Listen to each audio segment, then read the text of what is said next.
Sorry. There we go. You're good. All right. Dear Father, as we again come before you, we do give you thanks for these very moments that we have to be able to hear your word that was so placed so many years ago for this very moment. As we do open these meetings, we ask that our eyes, ears be open so that we can clearly understand those things which you are wishing for us to have at the very moment of our growth and understanding. So, with that, we will open these meetings giving you thanks for your Lord Jesus. In his name, we do thank you. Amen. Amen. Well, thank you all for being here this evening. And tonight we're going to be talking about the next chapter, chapter 12, which is influential servants. And we're going to cover some really dynamic ones. The slave girl who influenced over leprosy, the Greek girl who prophesied about the kingdom of God for Paul. Her influence was stopped suddenly. And then the servant girls who accused Peter, and then another one. It's kind of funny because both servant girls, Rhoda and the other one, recognize Peter. In one he's accused, and the other one he's redeemed. So very interesting. But there's lots more examples, but I just thought these were very telling as a sampling for influential servants. So we'll start with Naaman's Jewish slave girl, because I think this is just so remarkable, the influence that she had to influence army commander, who then influenced the king of Syria and then the king of Israel all the way back down. So it's a fascinating story, and I think we started on it last week. We did. Huh? Yeah, I think we did. Okay. I don't believe there's an ice cream truck rolling around our hood tonight. Anyway, so if I can get someone to read this, we're just going to recap it really quick. But We'll start with Yolanda tonight. All right. I think I can see this one better. Okay. 2 Kings 5, Naaman healed of leprosy. Now Naaman was commander of the army of the king of Aram. He was a great man in the sight of his master and highly regarded, because through him the Lord had given victory to Aram. He was a valiant soldier, but he had leprosy.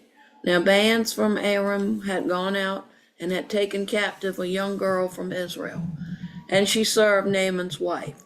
She said to her mistress, "If only my master would see the prophet who is in Samaria, he would cure him of his leprosy." Naaman went to his master and told him what the girl from Israel had said. "By all means go to the king of Aram," replied. "I will send a letter to the king of Israel." So Naaman left, taking with him 10 talents of silver, 6,000 shekels of gold, and 10 sets of clothing. The letter that he took to the king of Israel read, "With this letter I am sending my servant Naaman to you so that you may cure him of his leprosy." so this always makes me laugh like it does Walter, because what a letter to get out of a clear blue sky as your king of Israel from another king you hardly talk to. He's like, "I'm sending you this man. I expect him to be cured of his leprosy. Thank you." Signed, the king of Aram. And you're like, he asking me to do the impossible. I'm going to get killed. So the other thing that nobody asked about the story is, what do you think the relationship between Israel and Aram was after this event? After, probably pretty good. Yeah, because nobody asked that question. This miracle really did take place. So let's see the conclusion of the matter. But once again, she's a captive slave. Like, she was scooped up in a raiding band. You can imagine how terrifying this was for a little girl. Somebody coming along with a jousting, fast-paced camel and just yanking you off the ground and carrying you as captive to a place you don't even know. And then you become a slave to Mrs. Secretary of Defense, because that's who Naaman was. He was like our SecDef, the Secretary of Defense. So pretty amazing that all this is going on. And he's a great man in the eyes of the king of Aram. And he comes there, and we're going to see the rest of the story here real quick. Is it possible that the slave would know more than the king?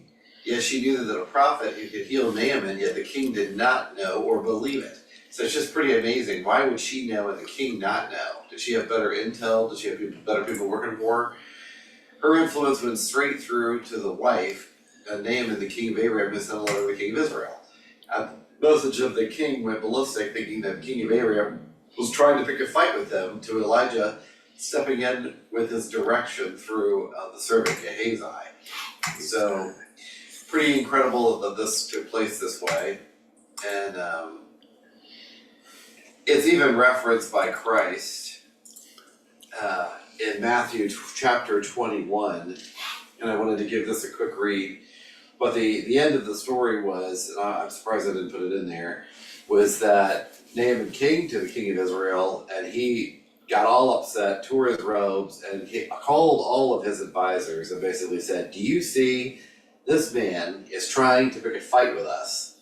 He wants to go to war with us. That's why he's done this. I mean, this is from a slave girl, and now a whole kingdom is ready to go to war.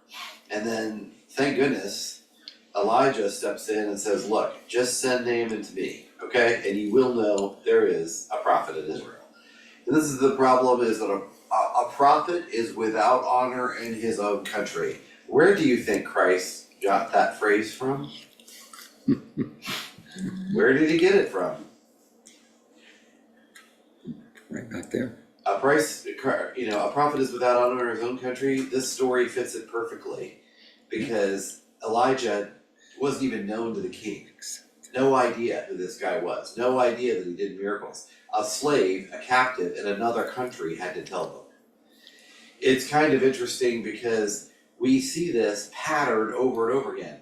What about the Italian centurion in the New Testament? He had a sick servant, right? Yeah. And he told Christ what? Command it, and it will be so. Yeah, and what did Christ say? Hey. I have not seen this kind of faith anywhere in Israel. I just want to bring that up before we read this, because God is great beyond the borders of Israel. He's rarely great within the borders of Israel. And I just think it's amazing that Jews tend to realize how great their God is when they're outside their country's borders. And you certainly see that so much of the writings of the Bible itself was done when? Yeah. In Babylon. Yeah. And Media Persia. Mm-hmm. Not in the country of Israel. It was written outside the country of Israel. So to me, it's always amazing, is like, when there's trouble, when there's hardship, that's when great things come. So can I get a reader from Matthew 21? Mm-hmm. And from Matthew 21, Jesus at the temple. Jesus entered the temple area and drew out all who were buying and selling there. He overturned the tables of the money changers and the benches of those selling doves. It is written, he said to them, my house will be called a house of prayer, but you are making a den of robbers. The blind and the lame came to him at the temple, and he healed them. But when the chief priests and the teachers of the law saw the wonderful things he did, and the children shouting in the temple area, Hosanna to the Son of David, they were indignant. Do you hear what these children are saying? They asked him. Yes, replied Jesus. Have you never read, from the lips of children and infants, you have ordained praise? Absolutely. So, it's quite amazing that that Christ recognized what was done there. So that was not the passage I wanted. It's the passage that Christ said, basically, there were many people serving during the time. Many people who had leprosy and many people who widows in the time of Elijah, yet Elijah was not sent to any of these. He was sent to the widow of Zarephath and to Naaman an Aramean to cure them. So it's just kind of interesting how Christ even recognizes that none of the widows in Israel, none of the people who had leprosy in the time of Elijah were cured. It was people who had faith outside of that. Mhm. So, anyway, now we're going to look at the slave girl who turned a prophet. So it's very interesting because we're not used to the culture, we don't understand what's happening, but she was also a slave, and she belonged to a man, and she made him money by basically soothsaying and being a necromancer and predicting people's futures. So I'm sure from one place to another, there's people who are palm readers and all this kind of stuff. That's exactly what she was. So she read these things to other people. So these are the things we're going to look at about her. If I could get someone to read this slide, that would be great. And I'll just keep pushing along here. Right. Susie, if you would, please.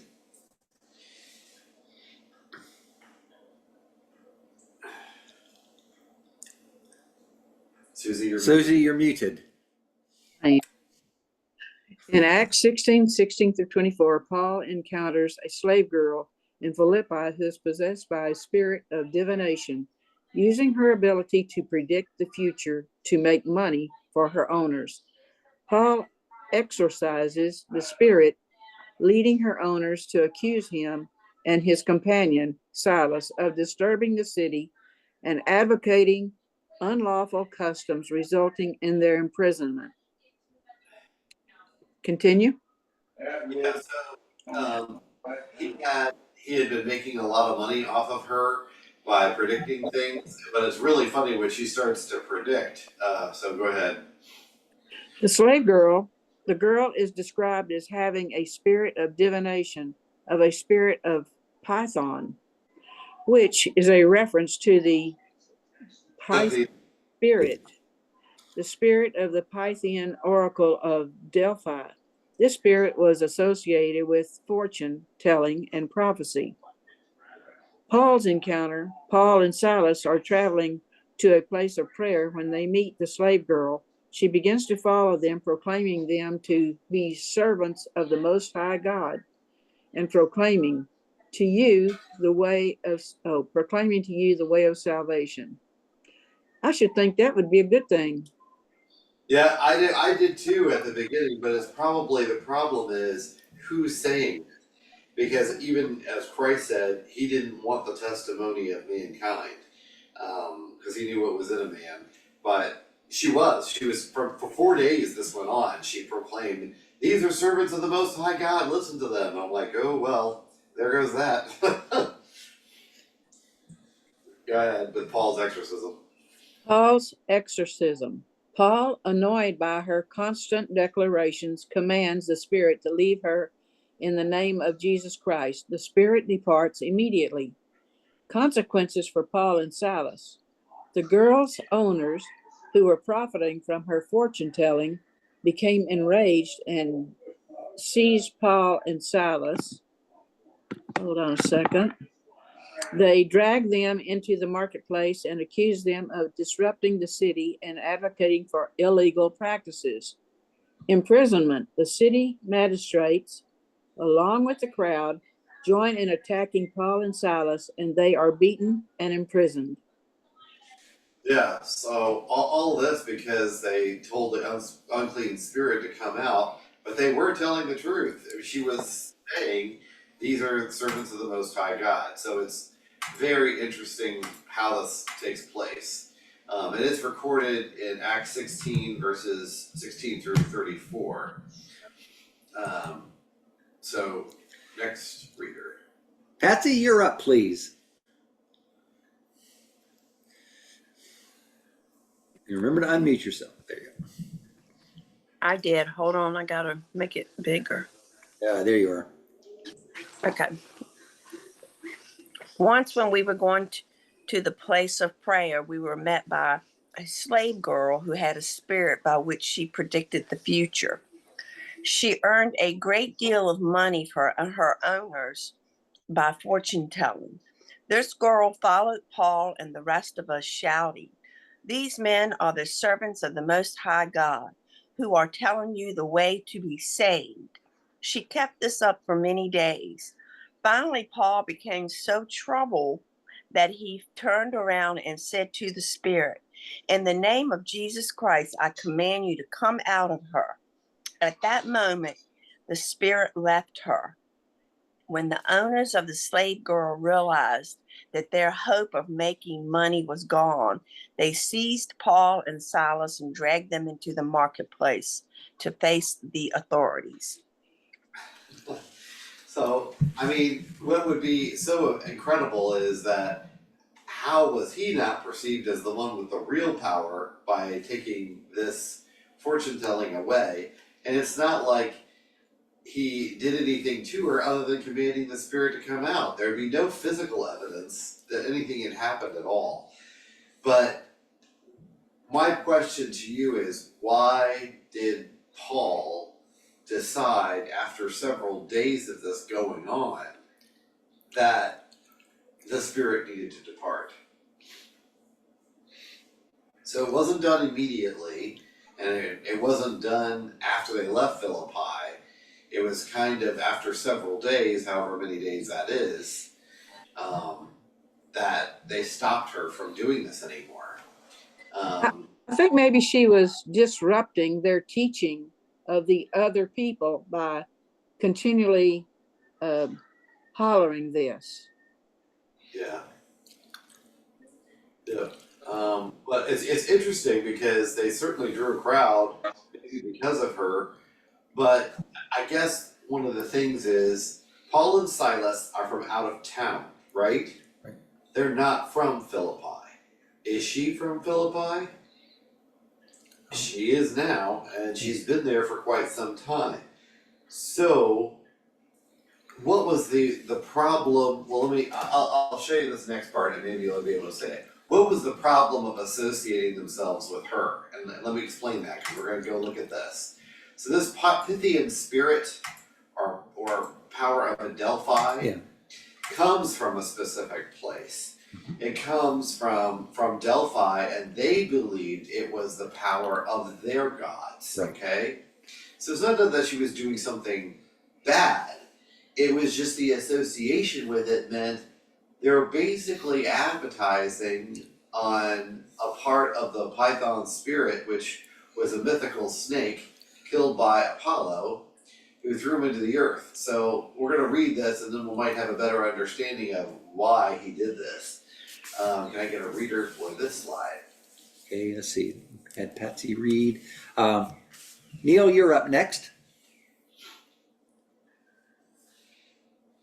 Okay. Christ silenced many of those he healed who were possessed with various demons. Possibly he did not want bad advertising going out from the wrong source.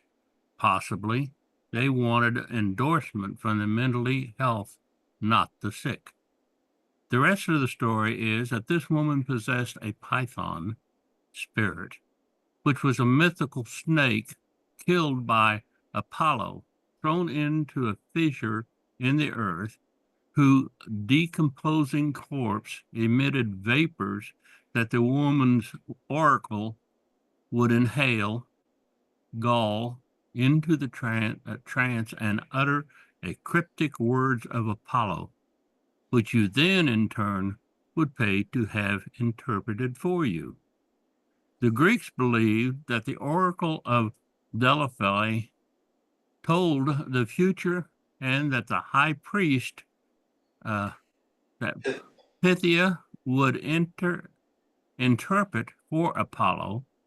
Delphi was considered the center of Greek culture, literally the navel, and was the most important shrine in all the Greek Empire. Yeah, so first of all, I don't want to be wrong about this. Where is Philippi? you look at your Bible maps at the end, so it's where we get the book of Philippians. Yeah. So you've got Asia Minor up there, or Turkey, there's all those places up there. Yeah. So it's, I literally look at my map in my mind, it's up in that area, in that region up there. Right. So it's in Anatolia or Yeah. Turkey. Yeah. But the Greeks ruled this whole land. So there were temples to all the Greek gods in modern day Turkey, as well as Europe. You know, wherever the Greeks conquered, they built temples just like everybody else. But the high end of all of this was the Oracle of Delphi. Mhm. Okay? So it's been used in literature, in music. Mhm. If you watch The Matrix, the Oracle of Delphi is mentioned in there. I mean, it never really dies. So but I just think it's the most ridiculous thing. Apollo kills this giant snake, throws it into a giant crevasse or hole in the earth, and as it's dying, which has been dying for quite a while now, Yeah. it emits these vapors that only a woman can smell, and she goes into a trance and utters these cryptic words of Apollo, and then you can pay somebody to interpret it for you. Right. I'm like, this is one wild heck of a story. I'm like, really?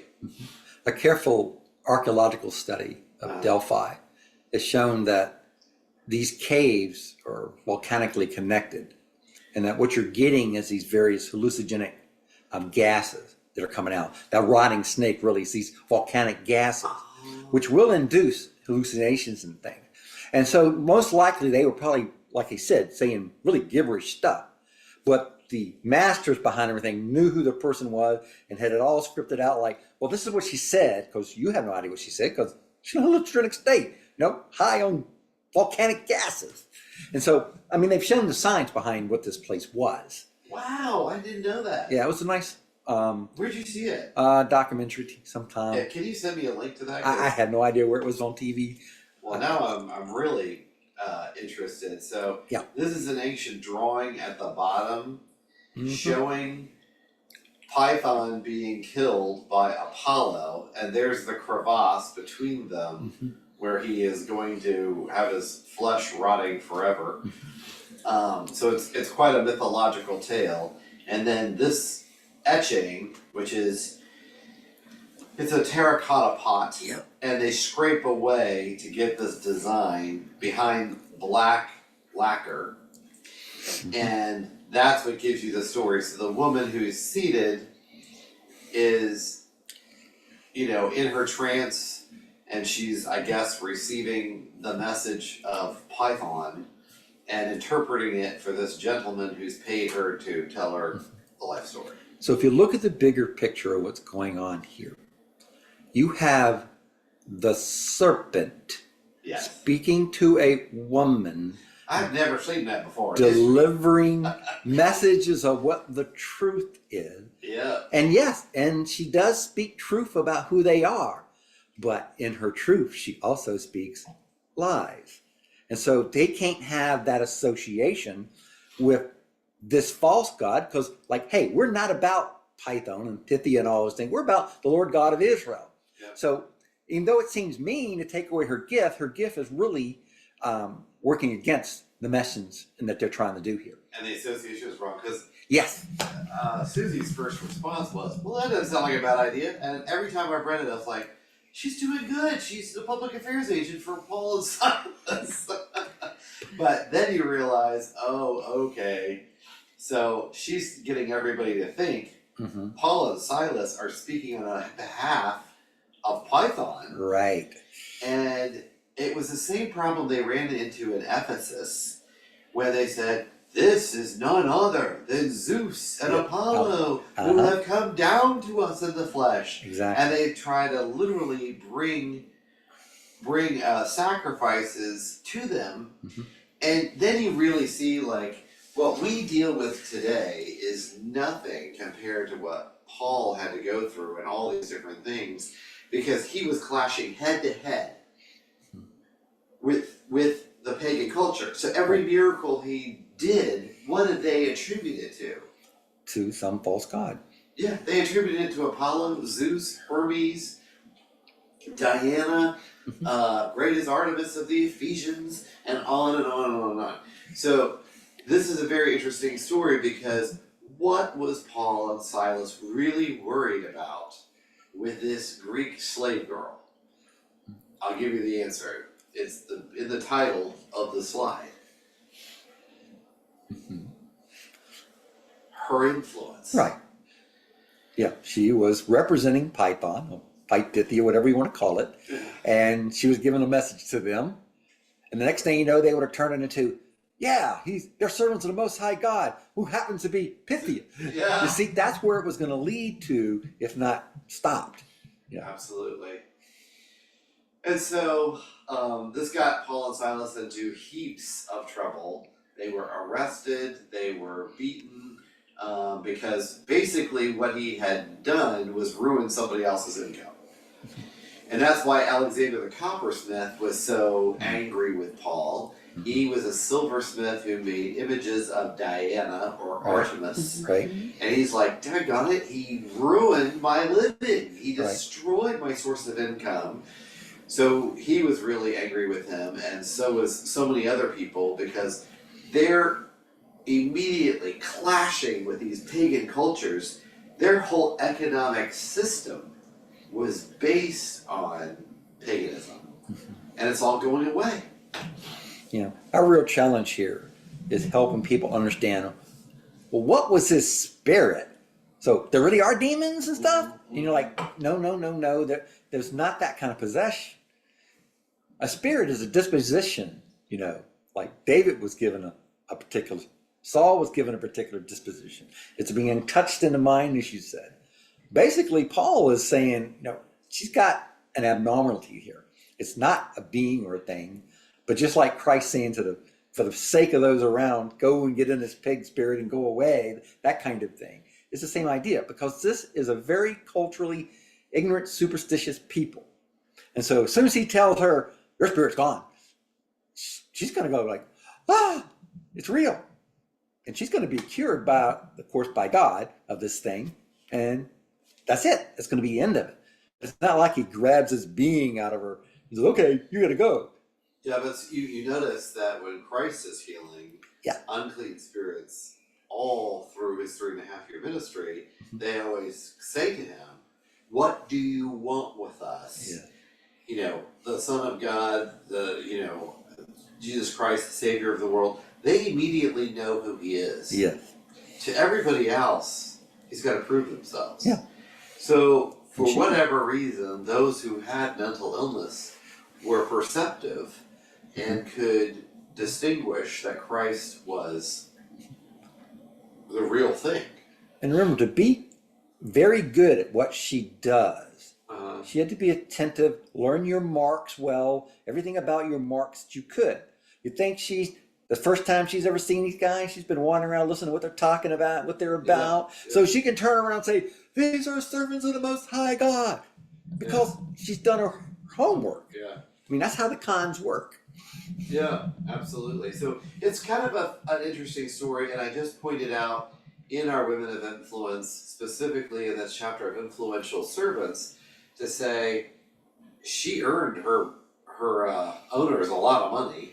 Yes. So much so that it cost Paul and Silas almost their lives because they were threatened, and the whole town went into an uproar over this. So it's very interesting to me. So this is a little bit from John Byron's Bible Views columns, and it's called Paul, the Python Girl and Human Trafficking, published in 2019 in Biblical Archaeology magazine. And this is the place where it might have happened, I believe, in Philippi.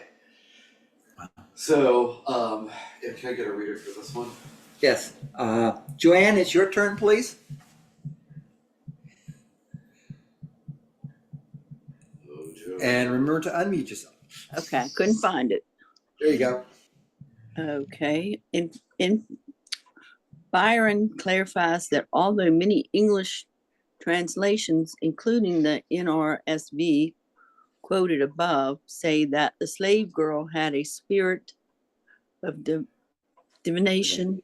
The original Greek says she had a spirit of Python. This connects her fortune telling ability to Python from Greek mythology and the Oracle of Delphi. Her owners exploit her fortune telling ability. After Paul casts the spirit of the Python out of her, we are told that she loses her ability. However, beyond that, and her owner's anger over the loss, we don't know what happened to her. Byron points out that her owners may have begun exploiting her in another way. Yeah, so it's very interesting that, you know, slaves and servants could serve a whole multitude of purposes, but this one, you know, her worth as a slave probably went away after this. And then she might have been released, you know, she might have been exploited worse, but I don't know, maybe she became a follower of Paul and Silas. But it is very interesting. So the next we're going to talk about the I don't know what time, I don't have my watch on. It's 7:30 right now. That's it? Yeah, 7:33. I thought it was 7:50. One last thing before you move on. Yeah. So when I was younger, you know, studying the Bible and everything, I had a fascination with Greek mythology because I made a connection. I said, if you understand the stories and what they believe, you can see what Paul and them were dealing with and what angle people were coming from. And it's helped me understand the scriptures a lot better and saying, oh, I know what's driving you there. Because most people say, oh, everybody believed, yeah, they really lived on mountains, Olympus. And it's like, no, they were stories and myths to instruct their children, a lot of it. And most rational people didn't fully believe all those stories were absolutely true. But then, of course, like any religion, there's the zealots and the diehards who are going to tell you every word is true. But if you understand these cultures that, hey, I'm being instructed, I'm trying to teach these moral lessons. I mean, some very good moral lessons in some of them, like Aesop's fables, for example. If you understand that perspective thing, it helps when you're reading about what Paul and Silas and them are doing. You're like, oh, this is what the people are like. You're trying to convert from this guy to this guy. Because like you said, the first thing I want to say is, well, if they're this smart and know this stuff, they got to be one of the gods, you know.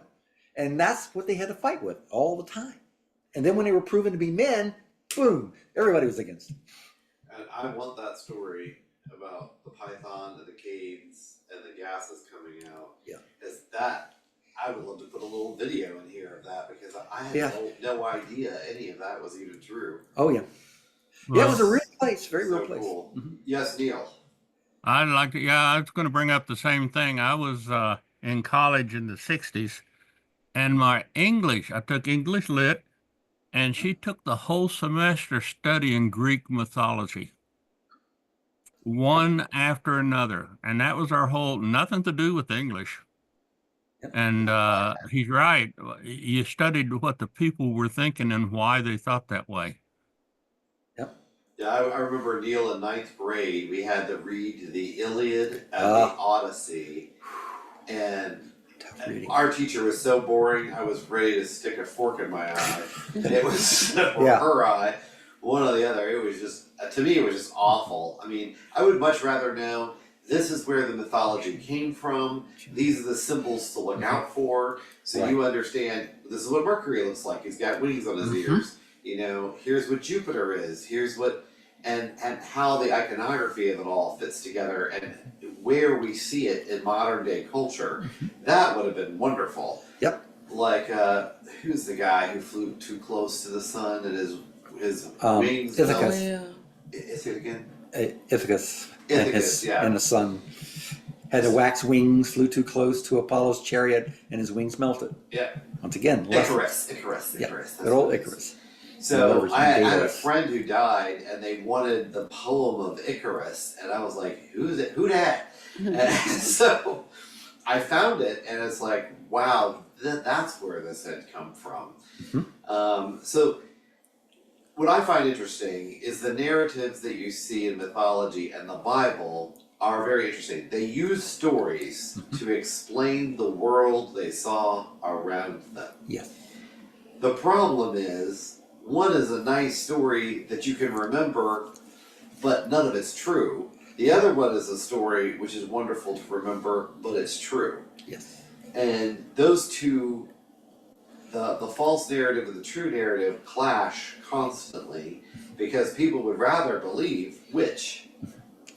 Oh, something see, feel, believe makes them feel funny, really wonderful, and they come out good in the end. Yeah, I mean, when people go on cruises in the Mediterranean, one of the highlights of all the tours is to go ashore and hear the Greek and Roman mythologies and, you know, all the story behind the story. Oh, that's why they did these things. And it is tantalizing to hear, but once again, it is man's way of explaining the world in a mythical fashion that has nothing to do with the truth that God is trying to say. Right. So anyway. Yeah, if you take the time, I had a whole semester of Greek mythology when I was in high school. That got me started investigating it.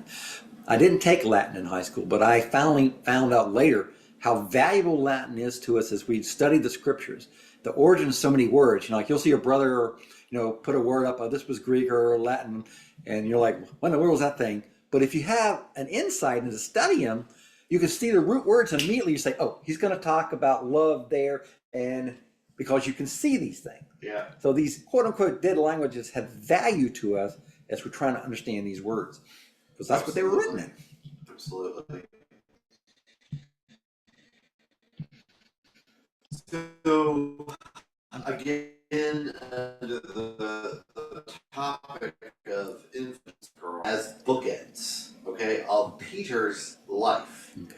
This is the first bookend. Unstable. The second bookend is Rhoda. Believe me, I've been in constant contact with Xfinity / Comcast because they did work over here, and I've had low internet ever since. There was a major issue with Comcast all throughout the day. They've been working on, so you know. Anyway, so this one is the first time Peter is recognized, and she recognizes him through his accent.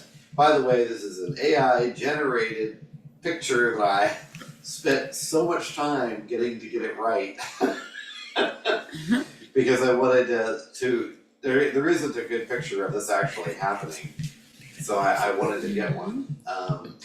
So this is the servant girl who accused Peter of being a follower of Christ. What's very interesting is if you're a disciple of Christ, do you look like Christ? Do you smell like Christ? Do you sound like Christ? You know, I mean, what is it that is the key signature moment? I mean, we all would love at some point in our lives to be accused of being a Christ follower. That would be like the zenith. But she saw this in him and immediately knew it, no, and it was auditory only that it was him. With Rhoda, what is it? She's a servant and is hearing him too. Yeah. She doesn't see him because the door is shut. And both of them are distinguished by what he says. Okay, so I just want you to get that because these servants are listening. And we may think throughout our lives, oh, this person doesn't matter, they're not going to listen, they're not going to have any touch point with God. You are the touch point, and they are seeing it. And so that's why Christ was praying for Peter and said, I'm praying for you that you're going to be strengthened, that you're not going to give in. Because every time I read the passage about Peter denying Christ 3 times, we all go, how awful. It probably went by like a flash. Yeah. Like, you know, all the stuff was going on around him. Somebody says, you're one of them, aren't you? You'd be like, no, I'm probably not. It'd be so easy for the conversation to slide by and not even realize what you said until the very end. Yep. So we're gonna look at this one because this servant girl is not without accidents, just like the servant girl for Naaman's wife, and many others we've looked at, they have influence. So let's look at what that influence is. Can I have a reader for Matthew 26? David and Nancy, is this readable by either one of you? It's way Well, give it a try. Let her have it. Disowned Jesus. Now Peter was sitting out in the courtyard, and a servant girl came to him. You also were with Jesus of Galilee, she said. But he denied it before them all. I don't know what you're talking about, he said. Then he went out to the gateway, where another girl saw him and said to the people there, this fellow was with Jesus of Nazareth. He denied it again with an oath. I don't know the man. After a little while, those standing there went up to Peter and said, surely you are one of them, for your accent gives you away. Then he began to call down curses on himself, and he swore to them, I don't know the man. Immediately, a rooster crowed. Then Peter remembered the word Jesus had spoken. Before the rooster crows, you will disown me 3 times. And he went outside and wept bitterly. Okay, so there's a lot of important people inside the building. John is with them, and Christ. And remember that Christ went through 3 different trials. The first one was with who? Oh, Pilate. Well, the first one's with Caiaphas. Well, yeah, The okay, second one's with Pilate. Yeah. The third one's with Herod. right, And then it's the court of public opinion back to Pilate. right. If you want to do it that way. But so this is the first one. So all of the Jewish high command are inside the palace or court or whatever. Peter's standing outside with the nobodies. Okay, so what's interesting is, why would the testimony of a slave girl matter a whit to anybody? Okay, so let me just back up the story, because we don't live in a kind of society like this. When I used to do interpretation at Colonial Williamsburg, you learn that servants could never, ever give testimony in court. Their testimony was automatically what? Invalid. Their opinion did not matter. And it's sad, but it's true. So, why here would he be so concerned about some random servant girl coming up and saying, you're one of them? So, why would this be a threat to Peter? Why couldn't he just say, yeah, I am one of them, I'm waiting for him to come out? They're all in the courtyard, all probably mostly the same equal station. So her voice is just like anybody else's voice out there. Even though she's a servant girl, probably the vast majority of people out there are already servants themselves. So she's among her peers. And you're one of those guys that I saw with him. And he's about to be condemned. Aren't you one of those guys? Let's just drag him in there too while we're at it. That could be the way it could go. So she has the power of suspicion. Yes. She can start picking at that cloth, picking at that strand, and keep pulling on it until she makes a big fat hole, just by starting the argument. So he's got to stop this before it gets started. Let's go to the next slide. I did want to mention while you're there. Yeah. It's something Brother Harry Whittaker and I talked about a long, long time ago. He said, did you know that the Romans every hour had this very trumpety-like thing that would blow the hour? Was this the cock crowing? And it was called a crow. And so Christ could have been literally referring to when, before this trumpet sounds, you're going to deny me 3 times. Trumpets are very important to us as we think about Yeah, I've things. always wondered why a cock is crowing in the middle of the night. Because it would not have, the sun would have had to come up, be later in the morning. Yeah. But if he's correct in that his interpretation of what's really being discussed here, so that's where it gets his real attention, because it goes all across the sound of the city. You're hearing the 3 o'clock bell, if you will, being called out. Yeah. It's kind of hard to miss this thing, you know. So for what it's worth. Well, would it have signified a time? If you go to the diglot, it will tell you that it is the sound of the trumpet. Yep. And it is the 3rd hour. And it's the 3rd hour, yeah. 3 in the morning The or third hour, that's not 3 because a.m. he got a No, it's the third time it was sounded. Yeah, third 9 time. o'clock. I have to remember because when Christ was crucified, it was what hour again? Well, that was it. He was crucified at 9 in the morning. 9, and that was And then he died at 3 in the afternoon. yes.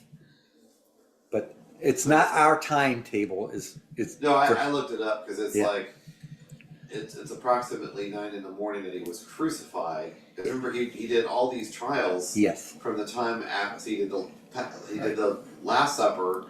Then he was in the Garden of Gethsemane. Then he was arrested in the Garden of Gethsemane, and now he's taken to the house of Caiaphas or the palace of Caiaphas or whatever. Right. And then from here he goes to Pilate, from Pilate to Herod, from Herod back to Pilate, and then he gives them to the Romans and Yep. Jews. Yeah, I have to look again. I forget what the difference in their clock and ours is, if you will. Okay. How it was divided up into X number of times. Yeah. So I don't remember. We need a reader for this slide. Okay. 14. That looks a little bit bigger. David, can you read that?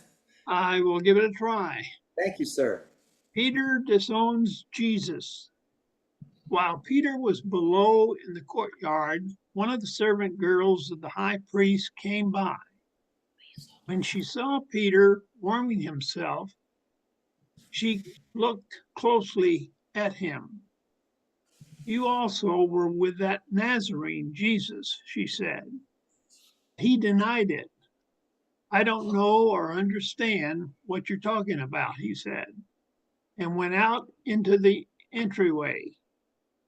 When the servant girl saw him there, she said again to those standing around, "This fellow is one of them." Again, he denied it. After a little while, those standing near said to Peter, "Surely you are one of them, for you are a Galilean." He began to call down curses on himself, and he swore to them, "I don't know this man you're talking about." Immediately the rooster crowed the second time. Then Peter remembered the word Jesus had spoken to him.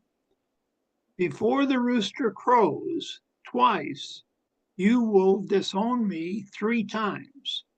And he broke down and wept.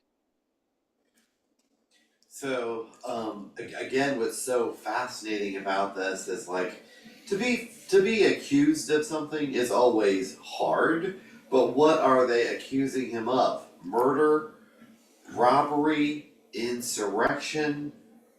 No, they're just accusing him of one thing, and that is association with Christ.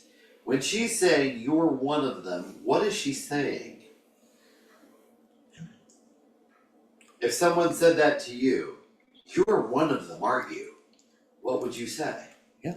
Depending on what you're one of them or who. But what would you interpret that to mean? So, I am one of Follower. them. You're one of his followers. yeah. Right. Yeah.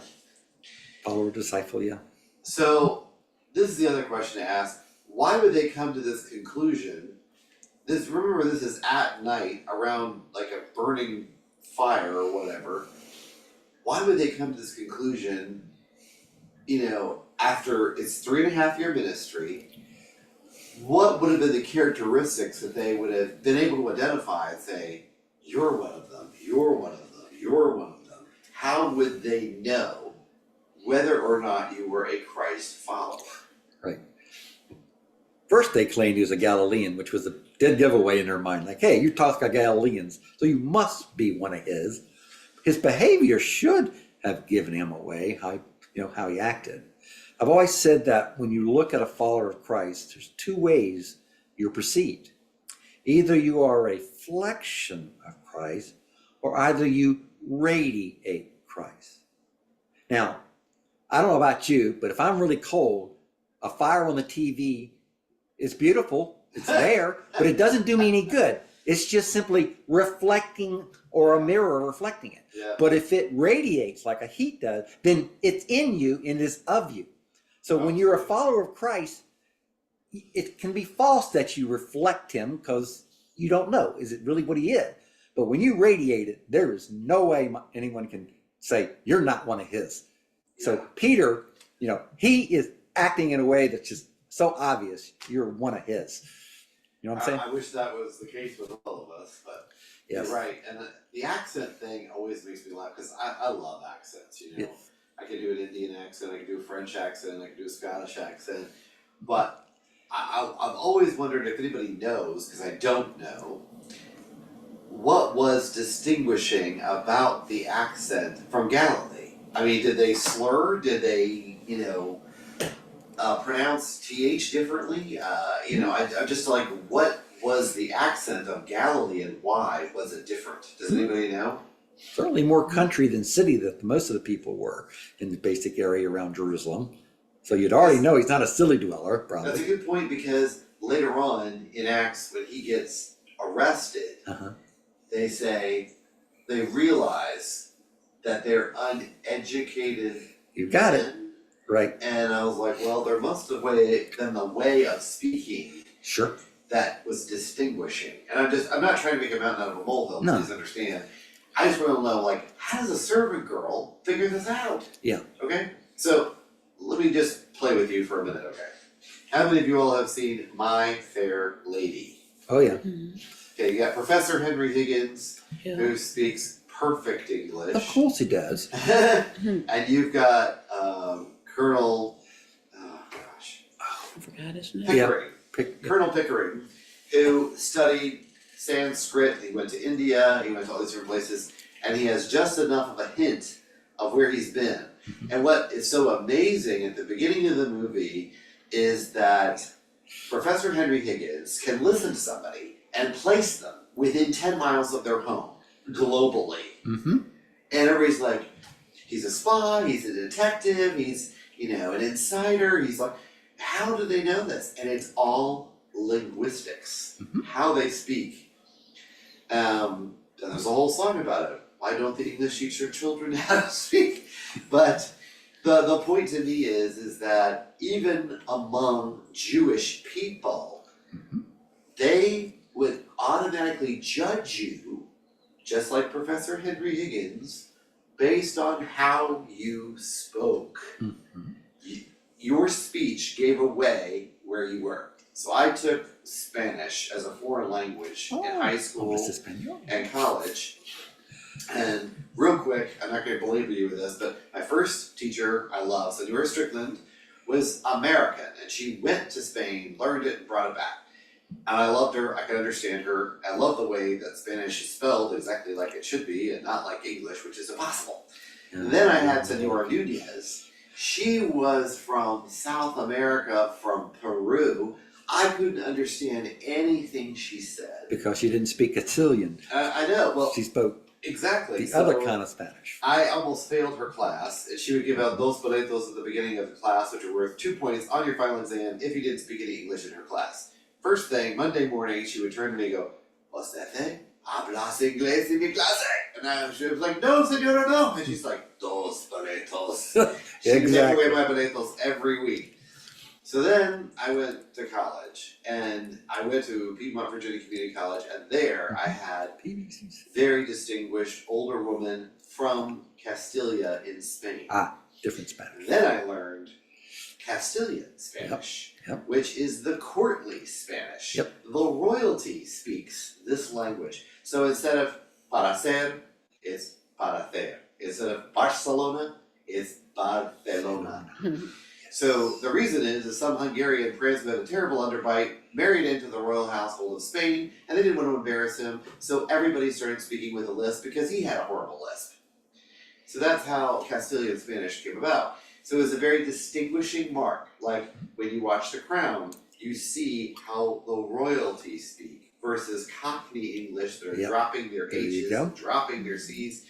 So my point is about all this, what was it that he said that gave him away?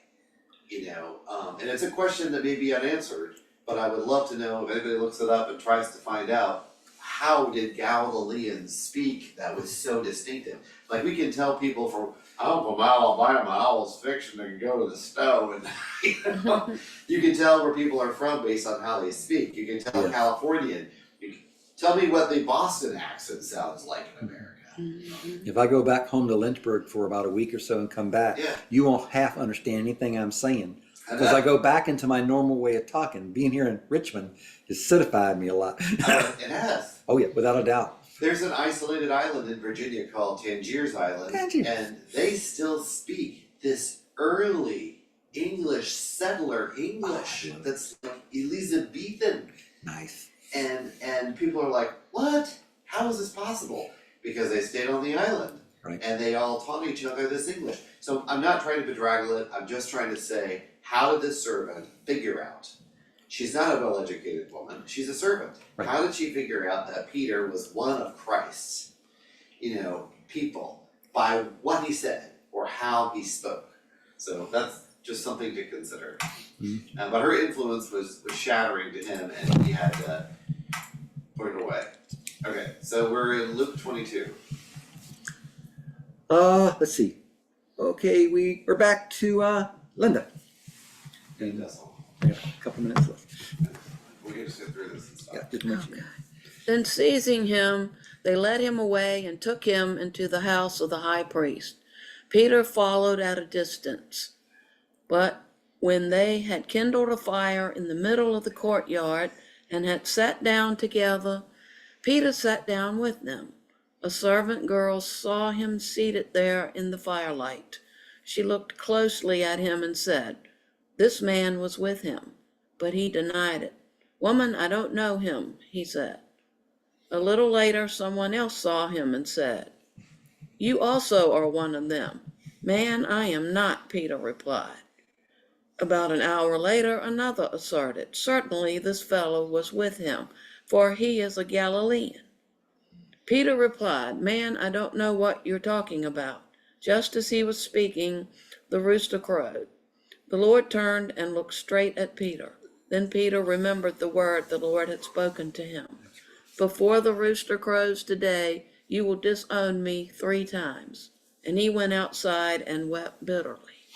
Okay, so your homework assignment for next week is finding out what was the Galilean accent. What was it that they could figure out it was him? So I'm going to leave you with this because this is the first bookend, and don't forget there is a second bookend, and that's Rhoda, who is also a servant. And when he's released from prison, he follows the angel, and after a street's length, he disappears. And he knocks on the door, and in the house are all these people praying for Peter, Right. because the last person who got arrested was killed. Yeah, gone. And they didn't want that to happen to Peter. So they're praying for him, and Rhoda answers the door, and Peter says, I'm here, I'm here, I'm here. And does she answer the door? No, there's a ghost out there, she man. doesn't. She runs back and says, it's Peter. And then what does everybody at the table say who's praying for him? These faithful people who are praying for Peter, what do they tell Rhoda when she says, Peter's at the door? Basically imagining it, or you're They say, Rhoda, Or ghost. you're crazy. Yeah. The best that you can hope for is you're seeing his ghost. yeah, Like, ghost. what? the You're heck? praying for Peter. Yeah. Why in the world are you saying he's dead and it's his ghost? But what I want you to catch between these women, these servants here, who noticed him, it was his voice. Mhm. Okay? Yes. And then when you get to the other bookend, which is Rhoda, it's his voice. So before we get to next week, I would really like, I haven't found the answer, so it's a puzzle, it's a mystery. Maybe you could consult the Oracle of Delphi to find out, but it wouldn't help you. So this is an interesting puzzle to figure out what was the distinguishing characteristic about Peter's voice that drove out bad spirits, that made him be identified as a follower of Christ, that they could immediately tell he was a Galilean.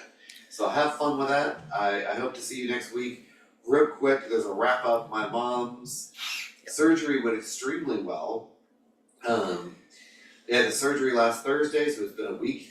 The surgeon was Dr. Harris, did a wonderful job. It's been really painful since she's been home, but she's had a couple physical therapies and she's mobile. But so thank you for your prayers and support, and I'm grateful that she's more mobile. Is there any other news anybody would like to share? Hailstorms, earthquakes, healings, miracles. Well, I had one last thought, if I could share. Oh, yes, please. And it's just something for you to think about. Sadly, Peter was telling the truth. I do not know the man. You say, what? Of course he doesn't. Because we know, when you look at the word know, there is to know about and there's to intimately know. Yeah. And if he truly intimately knew him and was thinking about him, he would never have said that. Rather, he says, no, I don't know much about him. No, sorry. But if she could have asked him, well, do you know about this of him? Could Peter have resisted? Could he have said, yes, I know. I really do know that. But for now, it's on the surface. No, I don't know him. And he was demonstrating. He was acting in the truth. At this moment, he surely was not knowing Christ the way he was talking. But in his heart, he truly knew him. Because as Christ looked at him and brought out the heart, Peter knew, I do know him. I should have said that.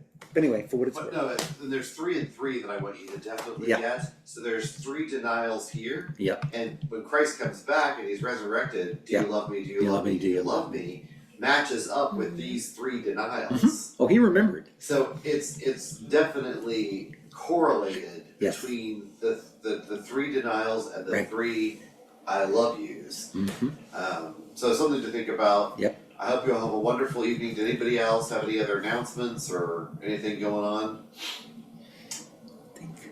Well, one last question. I want to know, are we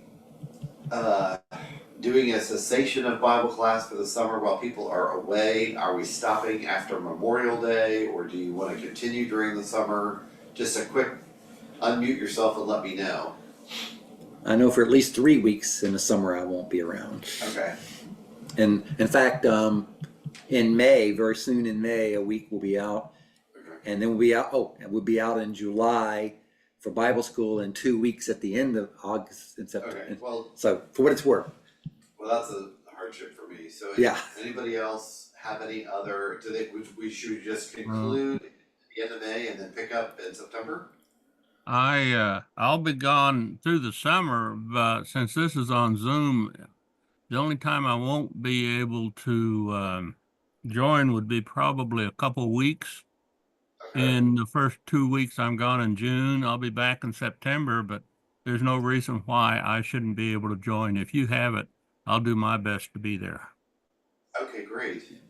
And I can tell you, I know she's got her mute off, but Greta seems to be coming every time. If you have it, she'll show up also. She doesn't travel, but this is her means of information. All right, great. Anybody else? Nancy and David? You know, we don't know just what our summer is going to be as far as traveling to Bible schools, but anyway, would certainly, you know, we would certainly be here whenever we could. That would be my answer. All right, thank you so much. Patsy? She's the one. Well, Yeah. I'm He's with us. pretty much the same gone when Walton never gone. So, So I guess that's also but true. I mean, we're not going anywhere in June. Yeah. And Joanne's the same story. Yeah. Okay. Yes. Yeah, that's true. Well, she'll be here in May, but I guess, it's probably advantageous for us to just stop after Memorial Day and we'll pick up in September. Is that okay with everybody? Yeah. You'll have to do it the week before because that's when I'm away at the beaches. Okay, well, But so sometime around the end of May. okay. All right, somewhere around the end of May, we'll stop for the summer and pick up